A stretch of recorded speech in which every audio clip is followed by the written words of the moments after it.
Setelah teknologi fermentasi, kita lanjut ke materi teknologi enzim dan protein. Dalam perkembangannya, enzim yang dihasilkan oleh sel mikroba hewan maupun tumbuhan dapat diekstraksi dan digunakan sebagai produk bioteknologi. Enzim dibekatkan, bisa dibentuk tepung ya, atau diamobilisasi sehingga lebih mudah digunakan. Teknologi enzim ini memungkinkan minimasi kehilangan nutrisi dan rendahnya konsumsi energi. Teknologi enzim berkaitan dengan penerapan enzim sebagai produk industri, pertanian, dan obat-obatan. Enzim adalah katalis biologis yang memenuhi perannya dengan mengikat substrat tertentu di site aktifnya. Masih ingat kan teori lock and key ya? Kemudian nilai penggunaan enzim dibandingkan dengan katalis anorganik dalam bidang bioteknologi ini lebih baik dalam hal pertama efisiensi, yang kedua selektivitas dan spesifitasnya. Enzim selain terdiri atas senyawa organik cenderung memang bereaksi lebih cepat daripada katalis anorganik. Katalis memang tidak spesifik ya, sehingga bisa terjadi kesalahan, sementara enzim bekerja secara spesifik. Dia hanya merombak substrat tertentu. Misalnya enzim protease, dia hanya merombak protein, tidak merombak zat lainnya.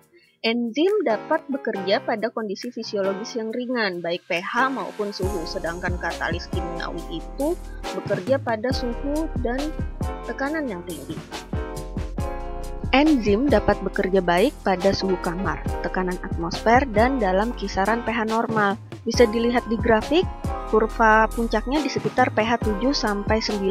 Jadi tanpa banyak modifikasi tambahan bisa menciptakan penghematan energi untuk dunia industri. Tadi sudah disebutkan ya sebelumnya bahwa enzim bekerja secara spesifik sehingga menghasilkan produk murni yang bebas dari produk samping yang tidak diinginkan. Tidak seperti banyak katalis anorganik, enzim dapat terurai secara hayati atau biodegradable sehingga menyebabkan lebih sedikit kerusakan lingkungan. Mikroorganisme telah digunakan selama ribuan tahun untuk membuat produk seperti anggur, bir, cuka, kecap, roti, dan keju. Mikroorganisme seperti hamir atau ragi ya, digunakan sebagai sumber enzim selama pembuatan produk bioteknologi ini. Banyak proses industri yang sekarang menggunakan enzim dari sumber yang murni ya. Jadi sumber yang murni itu maksudnya enzim itu telah diisolasi dari mikroorganisme yang sebelumnya digunakan.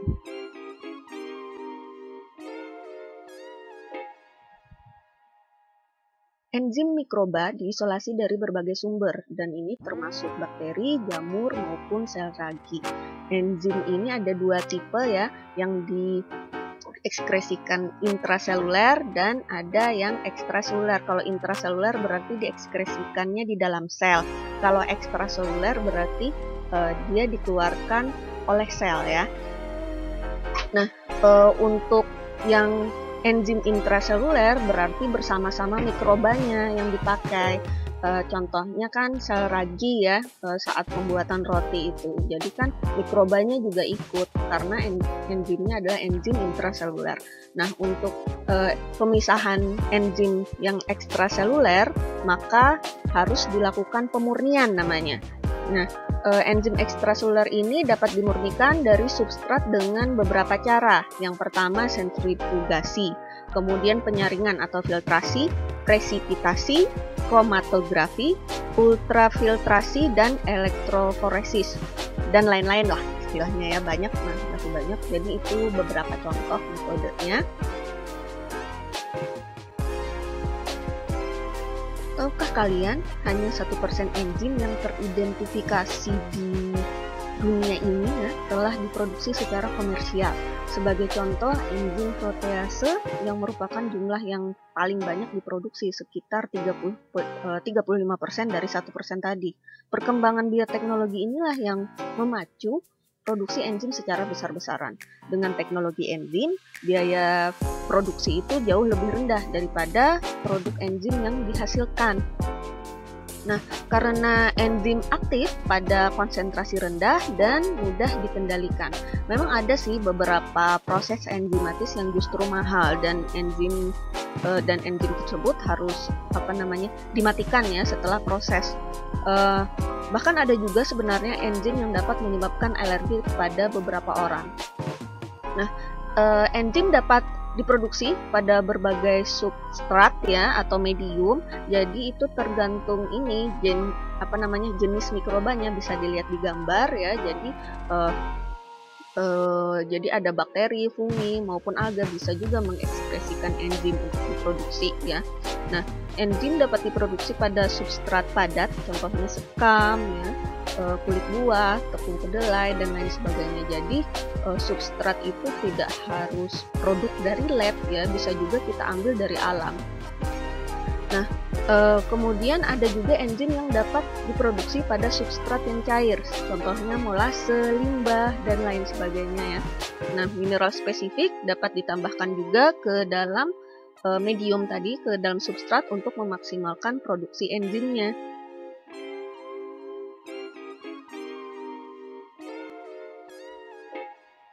Berikut ada gambar ini ya, prinsip kerjasama antara enzim dengan substratnya atau mediumnya. Teorinya seperti teori lock and key, jadi ini kompatibel ya dengan kerja yang spesifik. Nah, hasil dari penguraian substrat dengan enzim inilah hasil dari produknya ya. Produknya ini produk hasil penguraian atau fermentasi. Nah, keberhasilan produksi enzim secara komersial tergantung pada aktivitas mikroorganisme, minimal biaya substrat ya, dan prosedur inkubasi serta pemurniannya untuk enzim ekstraseluler. Nah, syarat produk enzim itu supaya menguntungkan. Yang pertama, mikroba itu harus tumbuh baik pada substrat yang tidak mahal. Jadi tidak harus dibelinya itu pabrikan yang susah diambil di alam ya, diambil langsung dari alam. Nah, kemudian substrat itu harus tersedia dalam jumlah yang cukup dan mudah didapat. Metode yang digunakan untuk mendapatkan enzim harus mudah dan tidak mahal, serta enzim itu sifatnya harus stabil ya. Berikut ada beberapa contoh mengenai enzim, kemudian mikroba yang memproduksinya, serta penerapannya.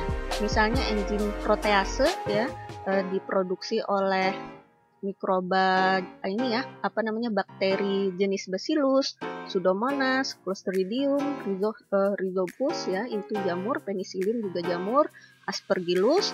Nah, penerapannya bisa pembuatan deterjen ya, kemudian di industri makanan juga ya, kemudian ini memproses kulit ya, kemudian obat-obatan serta sintesis peptida. Kemudian ada produksi enzim keratinase ya. Jadi ini diproduksi oleh bakteri ya, Actinomycetes dan fungi.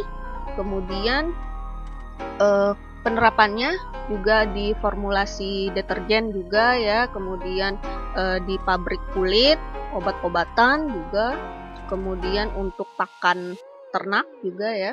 Nah, kemudian enzim amilase. Enzim amilase ini diproduksi oleh Bacillus sp dan Biobacillus. Ini untuk industri pati ya, kemudian industri kertas, industri makanan ya, misalnya untuk sirup glukose dan maltose. Kemudian industri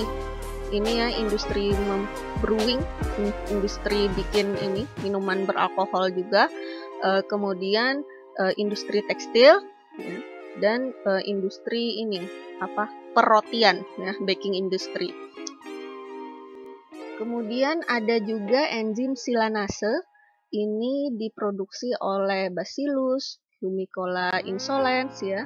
Kemudian ada fungi acidophilic juga yang tahan dengan kondisi asamnya. Ini untuk produksi gula pentose. Kemudian untuk biokonversi dari hemiselulosa untuk biofuel. Kemudian untuk klarifikasi jus buah.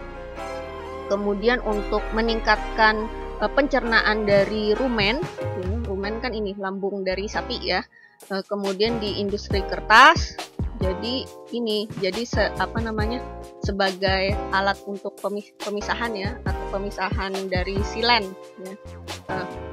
Untuk ligninase ya, ini ligninase berarti dia memecah lignin, diambil dari mikroba Basidiomycetes, kemudian Polyporus versicolor, Panus tigrinus, Stecherinum ockericium ya.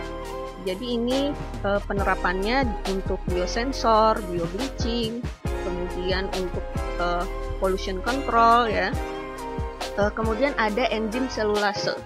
Enzim selulase bisa dilihat ya, diproduksi oleh Basidiomycetes atau Aspergillus dan lain sebagainya. Ini untuk pakan glukosa dari bahan selulosa, jadi dia memecah selulosa ya. Kemudian untuk industri kertas dan pulp. Kemudian enzim lipase untuk ini memecah lipid.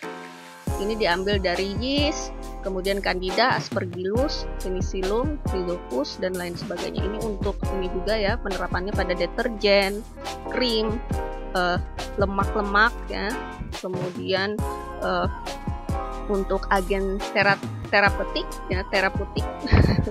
Oke, sampai sini dulu untuk konsep enzim ya. Kita lanjut ke materi tentang protein. Enzim ini juga termasuk dalam protein, tapi kita akan membicarakan yang lebih umum lagi.